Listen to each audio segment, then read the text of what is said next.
motifnya apa ya? Dia mau bawa lari mobil kira-kira atau gimana? Nggak tahu ya. Tapi yang jelas orang itu kita tidak kenal. Tidak kenal. Hanya niatannya kita mau membantu saja. Iya. Munculnya rasa kasihannya kita karena dia duduk sendiri atau dia lapar? Dia terkena, dia untuk terkenal Pak. Oh. Misalnya kasihan pas soal nyamuk, soal mobil, pulang. Tapi memang kita biasa mangkal di situ. Sering mangkal, setiap malam situ ya. Cari penumpang. Penumpang dari mana biasa kita bawa? Bombana. Bombana. Iya. Dari Bombana. Iya. Bombana Ponsel, Bombana gitu ya. Assalamualaikum warahmatullahi wabarakatuh. Hai Sobat Mbak Tiwul, apa kabar semuanya? Semoga dalam keadaan sehat dan baik-baik saja serta dilancarkan segala urusannya hari ini ya. Terima kasih sudah mampir di video ini, tolong dibantu like dan subscribe-nya. Peribahasa air susu dibalas dengan air tuba tampaknya adalah peribahasa yang sangat tepat untuk menggambarkan sebuah peristiwa penganiayaan yang terjadi di Terminal Baruga Kendari tanggal 3 Mei 2025 lalu. Seorang sopir angkot jurusan Kendari Bombana bernama Pak Dedi Wahyudin diserang oleh seorang pria parubaya yang baru saja ditolongnya.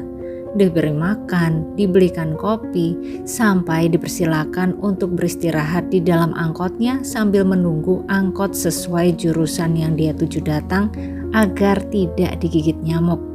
Namun yang terjadi tidak lama kemudian adalah persis yang digambarkan oleh peribahasa tadi. Peristiwa apa yang telah menimpa Pak Dedi Wahyudin, sang sopir yang terkenal baik hati tersebut? Apakah beliau bisa terselamatkan? Kita ikuti kisah kasus dari Baruga Kendari ini sampai akhir ya sobat.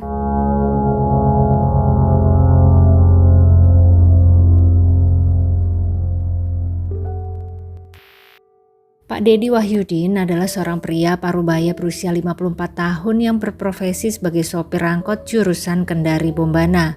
Beliau dikenal sebagai orang yang sangat baik, sangat suka membantu teman-temannya dan juga seorang kepala keluarga yang sangat bertanggung jawab kepada keluarganya.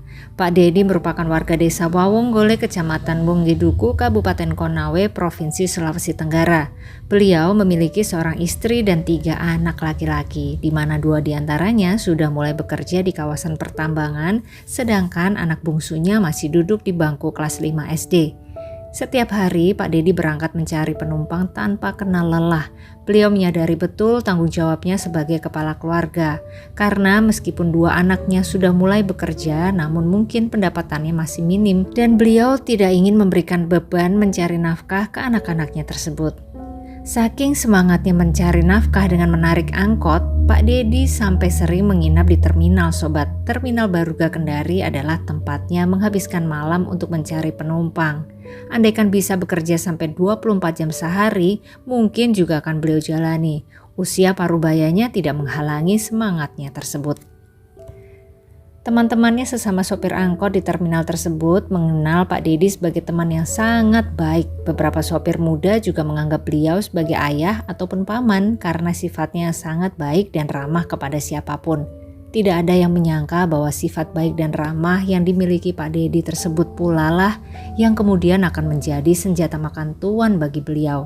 Seperti yang terjadi pada tanggal 3 Mei 2025 menjelang subuh. Di mana sejak hari Jumat tanggal 2 Mei 2025 malam, Pak Dedi memutuskan untuk menginap di Terminal Baruga. Beliau bermaksud untuk mulai mencari penumpang betul-betul di awal pagi hari nanti.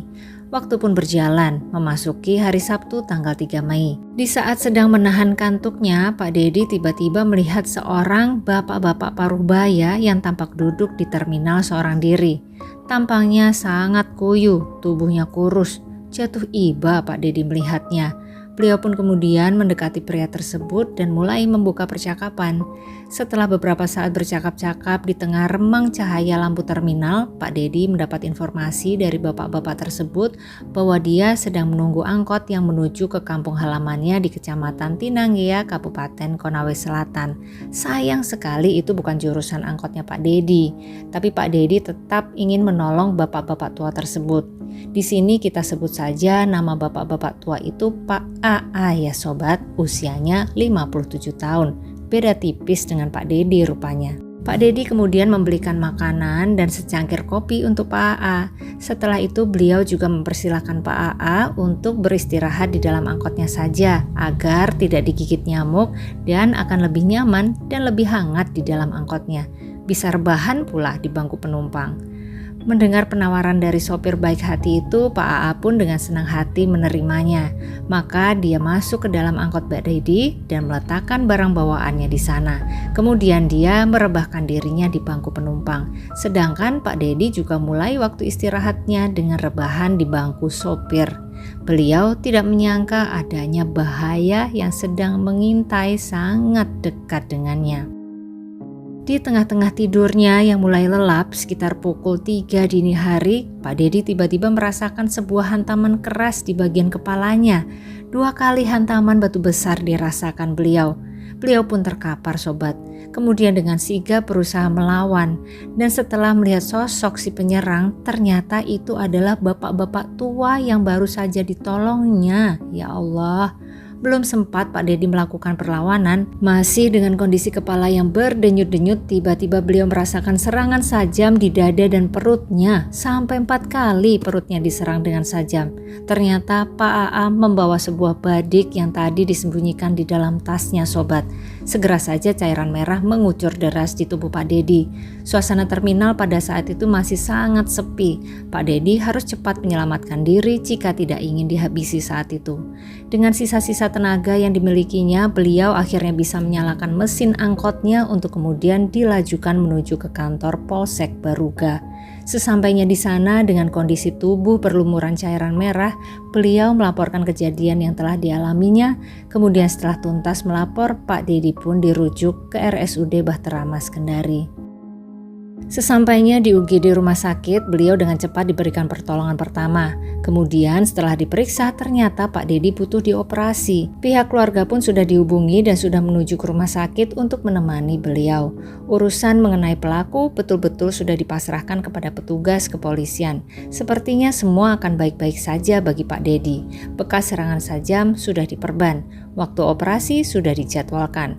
Kartu BPJS juga sudah diserahkan untuk administrasinya. Namun sobat, ternyata masih ada masalah yang harus dihadapi oleh Pak Dedi kemudian. Pihak rumah sakit mengabarkan jika BPJS tidak mengcover korban tindakan kriminal. Sehingga Pak Dedi harus menyiapkan dana pribadi sebesar 20 juta rupiah untuk operasinya yang sudah dijadwalkan pukul 4 nanti. Pikiran keluarga Pak Dedi pun menjadi tidak karuan sobat. Dari mana mereka bisa mendapatkan uang sebesar itu? Untuk makan sehari-hari saja pas-pasan. Saat sakit dan membutuhkan pengobatan saja mereka mengandalkan KIS. Pak Dedi belum bisa dioperasi. Sampai waktu tiba pukul 4 sore, akhirnya operasi hari itu pun dibatalkan. Pak Dedi dirawat terlebih dahulu di kamar biasa dengan penanganan seadanya. Beliau terus menahan rasa perih di dalam tubuhnya. Namun beliau masih berusaha menguatkan dirinya untuk menjawab pertanyaan dari sebuah portal berita lokal yang mendengar dan peduli dengan kondisi dari Pak Dedi ini. Maka beliau pun menceritakan kepada perwakilan portal berita tersebut kronologi peristiwa yang menimpanya dengan sangat detail. Namun saat ditanya apa motif si pelaku, Pak Dedi mengaku sama sekali tidak tahu apa motif Pak AA. Wawancara tersebut dilakukan pada hari Minggu tanggal 4 Mei. Pak Dedi tampak terus menahan rasa sakitnya. Beliau berkata bahwa dirinya harus kuat karena satu-satunya sumber pendapatan keluarga adalah dari hasil angkotnya. Tapi sobat, akhirnya pada hari Senin keesokannya, tepat pada pukul 8 pagi, Pak Dedi tidak kuat lagi menahan rasa sakit hingga harus menghembuskan nafas terakhirnya tanpa sempat dioperasi karena tidak ada biaya. Innalillahi wa inna ilaihi roji'un. Pahlawan keluarga tersebut pun pergi dalam kondisi fisik yang sakit, namun senyum tampak menghiasi wajahnya sobat, menggambarkan jika beliau pergi dengan sangat tenang, dengan meninggalkan kebaikan kepada orang lain sebagai hal terakhir yang beliau lakukan di dunia. Lalu bagaimana dengan Pak AA? Ternyata bapak baru baya tersebut sudah melarikan diri dan terlihat berusaha menghilangkan jejak dengan cara berpindah-pindah tempat. Sampai akhirnya berkat kerja keras dari tim kepolisian, Pak AA bisa juga ditangkap pada hari Selasa tanggal 6 Mei 2025 di Desa Lalokaleba, Kecamatan Dangia, Kolaka Timur di sebuah kebun. Pak AA pun kemudian dibawa ke markas untuk dimintai keterangan. Kita masuk ke kronologi sesuai pengakuan tersangka ya sobat, karena yang mengherankan adalah kronologi yang disampaikan betul-betul berbeda dengan yang diceritakan oleh Pak Dedi kepada pewawancara tadi.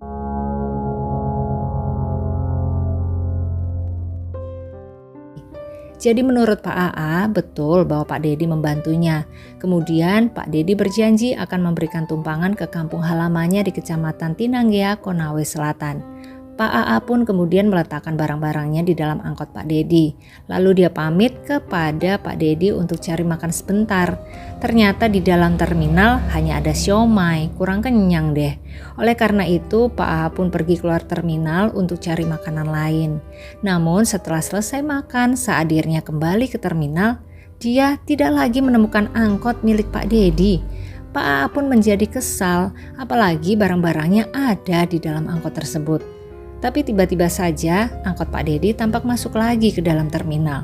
Di sanalah mereka kemudian cekcok karena Pak AA sudah kesal merasa ditinggalkan. Saat cekcok tersebut, Pak AA mengaku memukul Pak Dedi menggunakan batu. Pak Dedi melawan dan menjerat leher Pak AA dengan tangan katanya. Keduanya sempat dilerai oleh warga di sana, lalu Pak Dedi pergi dan duduk menenangkan diri di dalam angkotnya. Beberapa saat kemudian Pak AA pun datang ke angkot dan mengambil barang-barangnya yang ada di dalam. Alih-alih mengambil tasnya, Pak AA malah mengambil sebuah badik dari dalam tas dan langsung menyerang Pak Dedi di bagian dada dan 4 kali di bagian perut. Setelah itu Pak Dedi berhasil lari menyelamatkan diri dari Pak AA dan Pak AA juga melarikan diri untuk menghilangkan jejak sampai akhirnya tertangkap pada tanggal 6 Mei 2025. Tampak ada 2 versi kronologi kejadian ya sobat ya. Mungkin saat dimintai keterangan oleh polisi, Pak AA belum tahu jika sebelum meninggal Pak Dedi sempat diwawancara oleh media lokal ya dan telah menceritakan kejadiannya. Entah jujur atau tidak, yang pasti Pak AA kini harus mempertanggungjawabkan perbuatannya dan bersiap untuk dijerat dengan pasal penganiayaan yang mengakibatkan hilangnya nyawa dengan ancaman hukuman 7 tahun sampai 10 tahun sobat. Kita doakan saja semoga Pak Dedi Wahyudin bisa mendapatkan keadilannya ya. Tubuh Pak Dedi kini sudah disemayamkan di pemakaman umum di kampung halamannya di Desa Wawonggole, Kecamatan Wonggeduku, Kabupaten Konawe. Meskipun jasadnya sudah tidak tampak, namun kenangan-kenangan akan semua kebaikan hatinya akan terus membekas di hati teman-teman serta saudara-saudaranya. Semoga juga akan membekas di hati Sobat Mbak Tiwul setelah mendengar kisah ini ya sobat. Kita doakan bersama semoga Pak Dedi Wahyudin sudah beristirahat dengan tenang di sana, diterima amal ibadahnya, diampuni segala dosa-dosanya. Serta untuk istri dan ketiga anak dan juga keluarga besar yang ditinggalkan, semoga senantiasa diberi ketabahan dan juga kekuatan. Amin ya Allah.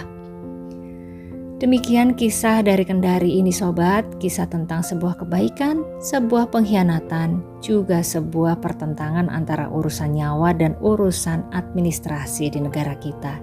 Semoga ada pelajaran yang bisa kita petik bersama dan jangan lupa tulis komen di bawah ya. Terima kasih buat sobat-sobat semua yang menyimak sampai akhir. Jangan lupa like-nya dan sampai ketemu lagi di kisah-kisah selanjutnya. Selamat beraktivitas kembali. Wassalamualaikum warahmatullahi wabarakatuh.